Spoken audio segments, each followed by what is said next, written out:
अल्लाह के सिवा कोई दे नहीं सकता। और कुरान कह रहा रसूल जो अता करे वो ले लो।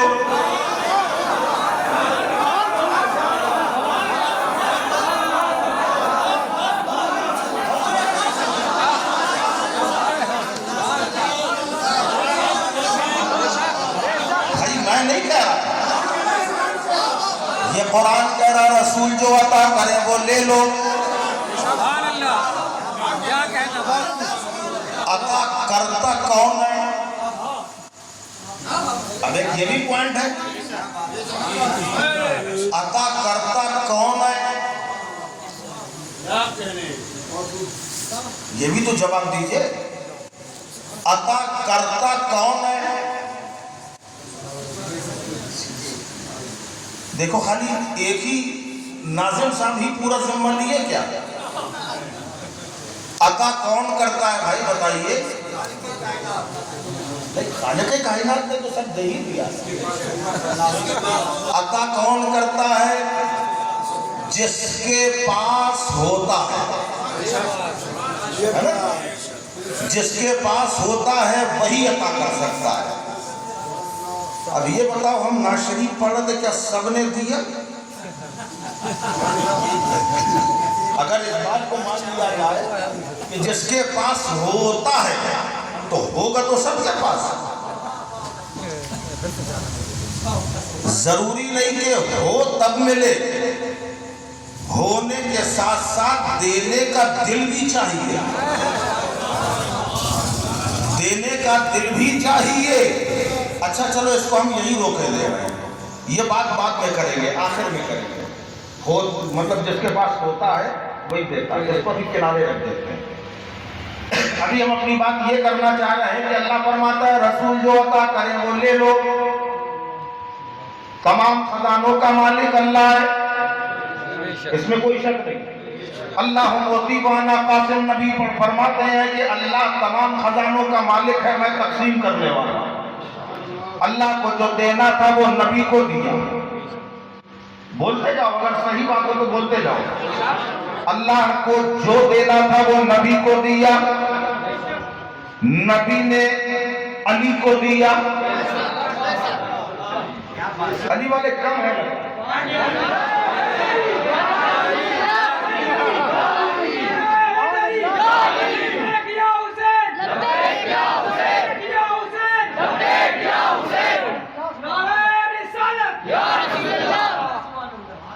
एक बात ध्यान रखना, बात को समझने के लिए बेटे को देखना पड़ता है, उस्ताद को समझने के लिए शागिर्द को देखना पड़ता है।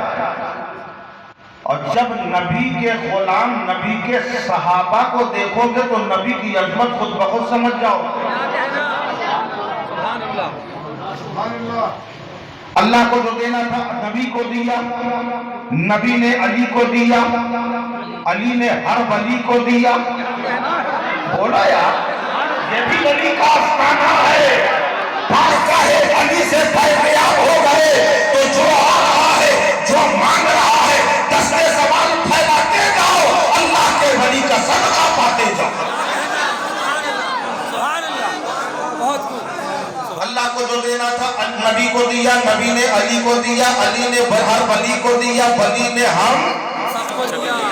हम सभी को दिया।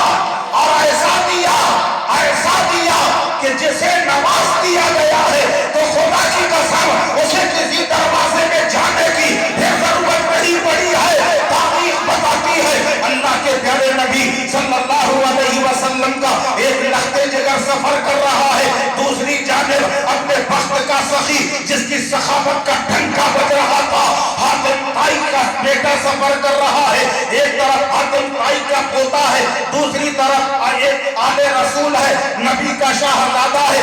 दोनों खिरामा चल रहे हैं। आले रसूल से हातिम ताई के पोते ने कहा, ए सैयद साहब, आज मैं आपको अपने दादा की सखावत की एक बात बताना चाहता हूँ। उस आले रसूल ने कहा कि तुम मुझे अपने दादा की सखावत की बात क्या बताओगे? अरे हमारे नाना के घर का तो बच्चा सखी है।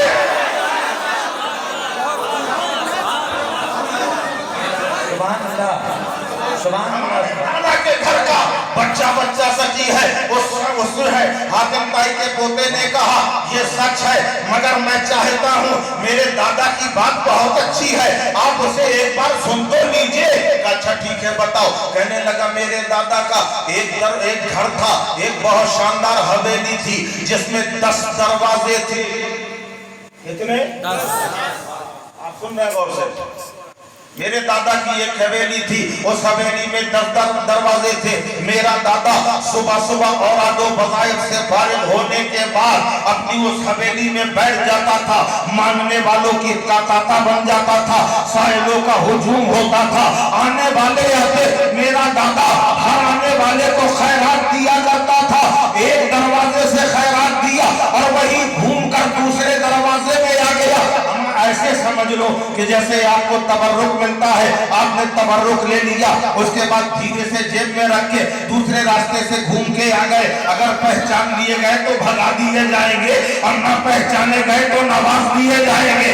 यही हाल वहां था कि पहले दरवाजे में एक मांगने वाला गया, उसे नवाज दिया गया, खैरात दे दी गई और वही घूमकर दूसरे दरवाजे में आ गया। हातिम ताई पहचान लेता था मगर वापस नहीं लौटा था, दूसरे दरवाजे में भी खैरात देता, वही तीसरे दरवाजे में आ जाए, वहां से भी खैरात दी जाती थी। वो घूम घूम कर 10 दरवाजों में जाता था तो मेरा दादा महरूम ना करता, 10 दरवाजों से खैरात देता। अब आले रसूल ने कहा सुन, वो तेरा दादा था जिसके पास 10 दरवाजों की हवेली थी, मगर मेरे जद्दे आला के पास 10 दरवाजों वाली हवेली ना थी, एक टूटा हुआ झोपड़ा था, मगर झोपड़े में अगर किसी ने एक बार खैरात मांगी है और मेरे जद्दे आला ने दे दिया है तो जिंदगी भर किसी दरवाजे पे जाने की जरूरत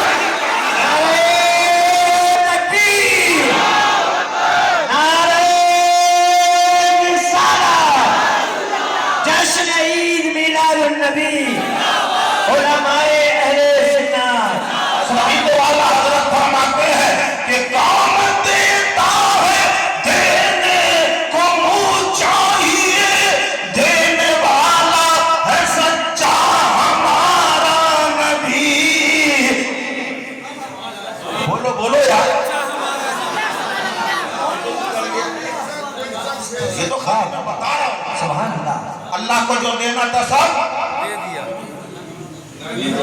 नबी को दिया, नबी ने अली को दिया, अली ने हर वली को दिया और वली ने हम सभी को दिया।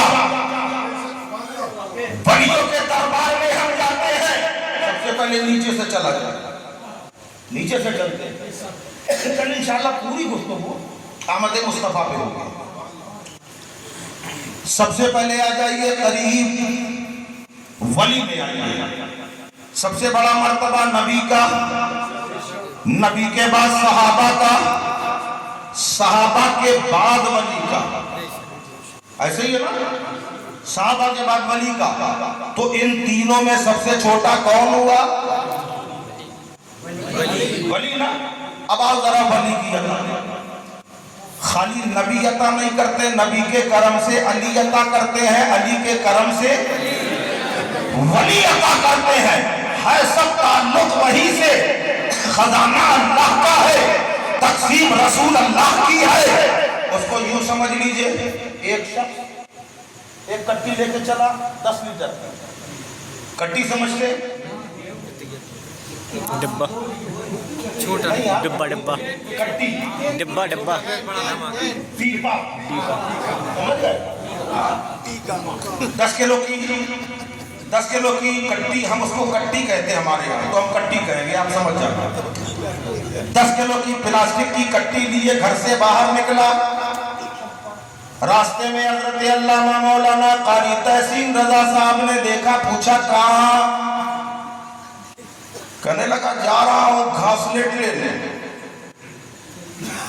घासलेट तो जानते होंगे, का घासलेट लेने जा रहा हूं। का कहाँ?